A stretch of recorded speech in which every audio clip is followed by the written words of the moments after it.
கோயம்புத்தூர் நவ இந்தியா பகுதியில் உள்ள தனியார் கலையரங்கில் தமிழக பாஜக தலைவர் அண்ணாமலை செய்தியாளர்களை சந்தித்து வருகிறார். அந்த காட்சிகளை தற்போது பார்க்கலாம். ஓபன் கோர்ட்ல சில நீதிபதிகள் சொன்ன கருத்தை நான் பதிவு செஞ்சிருக்கேன். ஒரு ராஜ்யசபா எம்பியாக இருக்கக்கூடிய திமுகவுடைய மூத்த வழக்கறிஞரை பார்த்து don't take the court for granted, don't take me for கிராண்டட்னு சொன்னாங்க. நான் அந்த வீடியோவை பார்த்தேன். ஆனால் இன்னைக்கு ஒரு நீதிபதிகள் முன்பு மரியாதை கொடுத்து நீதிக்கு முன்பு தலைவணங்கி நிற்க வேண்டிய கட்டாயம் நம்ம எல்லோருக்கும் இருக்கு. அதுதான் சிஸ்டம். ஆனா இன்னைக்கு சில இடத்துல அது வயலேட் ஆகுதா அப்படிங்கிற சந்தேகம் நமக்கு சில இடத்துல ஏற்படுது. அதனால் இதற்கு ஒரு விளக்கம் கிடைக்கும் வரை இதை நான் தனிப்பட்ட முறையில் இப்படி அப்படின்னு சொல்ல நான் விரும்பலைங்கன்னா, அதனால அதான் கடமையும் கட்டாயமும் இருக்குன்னு சொல்றேன். சம்பந்தப்பட்டவர்கள் அதுக்கு ஒரு கிளாரிட்டியும் கிளாரிபிகேஷன் கொடுக்கணும். அரசுக்கு தலைவலி கொடுப்பதற்காக முட்டுக்கட்டை போடுகிறார்கள். ஆளுநரை திரும்ப பெற வேண்டும் சட்டசபையில கவர்னர் தன்னோட சொந்த கருத்தை பதிவு போடக்கூடாதுன்னு சொல்லி அப்பாவும் சொல்லியிருக்காரு. அண்ணா, சபாநாயகர் முதல்ல ஒரு கண்ணாடிய சபாநாயகர் அவர் பார்த்துக்கணும். இன்னைக்கு திமுகவுடைய அடிப்படை தொண்டனை விட திமுக கட்சிக்கு அதிகமாக வேலை பார்க்கறது சபாநாயகர் தான், அப்பாவண்ணன் தான். ஏதாவது கேள்வியை மாற்றி கேளுங்க. அன்னைக்கு வேல்முருகன் அண்ணன் கேட்கிறார், என் தொகுதிக்கு ஏன்பா கொஞ்சம் நீர்ப்பாசனமே வரலையே, கொஞ்சம் தண்ணி கொஞ்சம் கண்ணில் காட்டுங்க. உடனே அப்பாவண்ண தாவரதை பார்த்தீங்கன்னா திமுக அமைச்சர்களே சும்மா இருக்கிறாங்க. சபாநாயகர் தாவராரு மேல எப்படி அந்த கேள்வி கேட்கலாம்? அப்படிலாம் நீங்க பதில் சொல்லக்கூடாது. பொத்தம்பதுவே எப்படி சொல்லுவீங்க? வரவே வராதுன்னு சொல்லக்கூடாது. அதே போல பாரதிய ஜனதா கட்சியினுடைய 4 எம்எல்ஏக்கள் கேள்வி எழுப்பினாலும் கூட அப்பாவண்ண அப்படியே மேல தாண்டுவார். அதனால இன்னைக்கு சபாநாயகர் அவர்கள் தன்னுடைய இருக்கைக்கு நடுநிலைமையா இருக்கணும். இருக்கிறாங்கிற கேள்வி நான் வைக்கிறேன். ஆட்சியினுடைய பாதி விஷயத்தை போய் பேசுறதே அவரு தான். அந்த சட்டமன்றத்தை திமுக சார்பாக நடத்தி கொண்டு செல்வதே சபாநாயகர் அவர் தான், அப்பாவையா. அதனால கண்டிப்பா அப்பாவையா அவர்களுக்கு இதை பற்றி பேசுவதற்கு உரிமை இல்லையா நான் பாக்குறேன். உரிமை இருக்கு. ஆனா இந்த கேஸ்ல அவர் திமுக சார்பாக ஒருதலை பட்சமாக நடந்து கொள்ளும் பொழுது அது சபாநாயகர் கருத்தா இல்ல திமுகவினுடைய உறுப்பினர் அப்பாவு அவர்கள் கருத்தான்னு எனக்கு.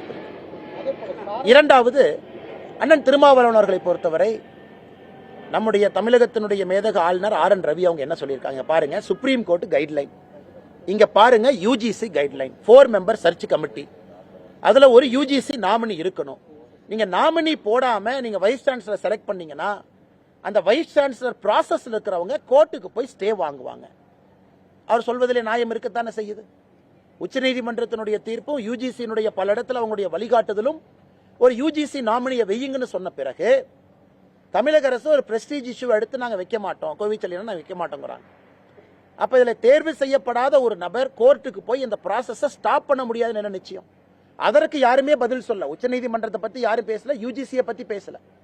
இவர்கள் ஆளுநருக்கும் தமிழகத்தினுடைய உயர்கல்வித்துறைக்கும் சண்டை போட்டுட்டு இருக்காங்க. இன்னைக்கு பிரச்சனை என்னங்கன்னா, இதனால 6 கல்விக்கூடங்கள் 6 பல்கலைக்கழகத்தில் வைஸ் சான்சலர் இன்னைக்கு இல்லை.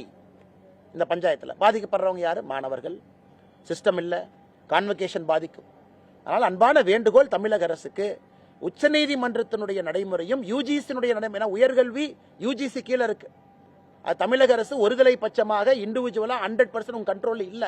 அது shared responsibility, shared power, concurrent லிஸ்ட்ல அது இருக்குதுங்க. அப்படி இருக்கும்போது தமிழக அரசு தன்னிச்சையாக முடிவெடுப்பதற்கு எங்க அதிகாரம் யார் அவங்களுக்கு கொடுத்திருக்காங்க? அதை அமைச்சர் அவர்களோ முதலமைச்சர் அவர்களோ அண்ணன் திருமாவளவன் அவர்களோ பேசாம அவர்களும் இந்த குட்டைய குழப்பத்தான் பாக்குறாங்க. அதே வேளையில உயர்கல்வித்துறை அமைச்சர் கோவிச்செல்வன் என்ன சொல்லியிருக்காருன்னா, ஆளுநர் கல்வியில அரசியல் செய்யக்கூடாது அப்படின்ற ஒரு கருத்தையும். அண்ணா, கல்வியில இவங்க அரசியல் பண்றனாலதான் ஆளுநர் அவர் கருத்தை சொல்றாரு. அதனால செல்லியன் அண்ணனுக்கு என்னுடைய அன்பான வேண்டுகோள் என்னன்னா, நீங்க அரசியல் பண்றீங்க கல்வியில, அதனாலதான் ஆளுநர் இன்டர்ஃபியர் பண்றாங்க. நீங்க அரசியல் பண்ணா ஆளுநரே இன்டர்ஃபியர் பண்றாரு. சர்ச் கமிட்டி போட்டு UGC நாமினி பணம் கொடுக்காம தமிழ்நாட்டில் வைஸ் சான்சலர் போஸ்ட் எப்படி இருந்துச்சுன்னு பல பேருக்கு தெரியும். மார்க்கெட்ல எவ்வளவு வேல்யூ வைஸ் சான்சலருக்கு பணம் கொடுத்ததுக்கு முன்னாடி எப்படி நடந்துச்சு அதுக்கு நான் போக விரும்பலீங்க.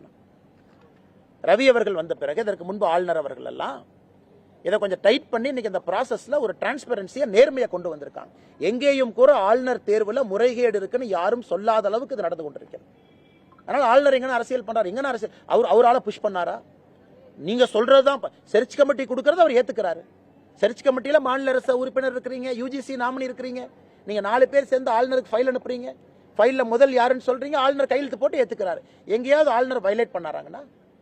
அப்படி இருக்கும் பொழுது அமைச்சர் அவர்கள் தான் அரசியல் செய்கின்றாரோ தவிர அரசியல் செய்யக்கூடிய அமைச்சரை சரியான திசையிலே ஆளுநர் அவர்கள் வழிநடத்துகின்றார்கள் என்றுதான் பொருள். இது திருமாவளவன் சொல்லியிருக்காரு, சகோதரத்துவம் இருக்கும் மதத்தை பாராட்டுகிறோம், பிறப்பின் அடிப்படையில் சகோதரனாக ஏற்கும் மறுக்கும் மதத்தை எப்படி ஏற்க முடியும்? பிறப்பின் அடிப்படையில் அனைவரும் சமம்தான். பிறப்பின் அடிப்படையில் ஜாதிகள் இல்லை. பிறப்பின் அடிப்படையில் எல்லாரும் சம்மதம் தான். அதான் எல்லாருக்குமான கொள்கை.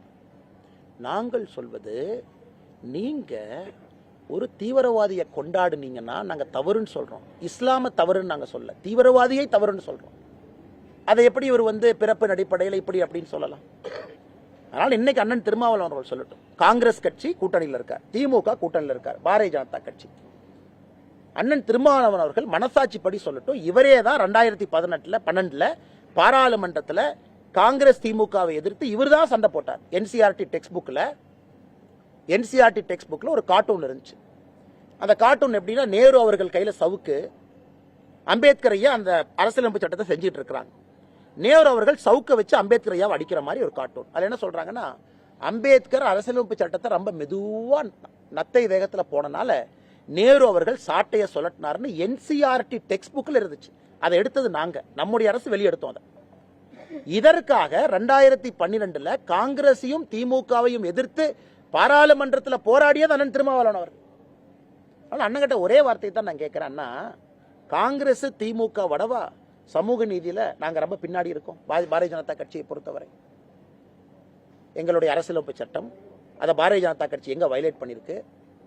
பாரதிய ஜனதா கட்சியினுடைய முதலமைச்சர்கள் இருந்து, அமைச்சர்கள் இருந்து, ஜனாதிபதியிலிருந்து எல்லாத்தையும் பாருங்க. நாங்க கௌரவம் கொடுத்திருக்கோமா, கௌரவம் கொடுக்கலையா?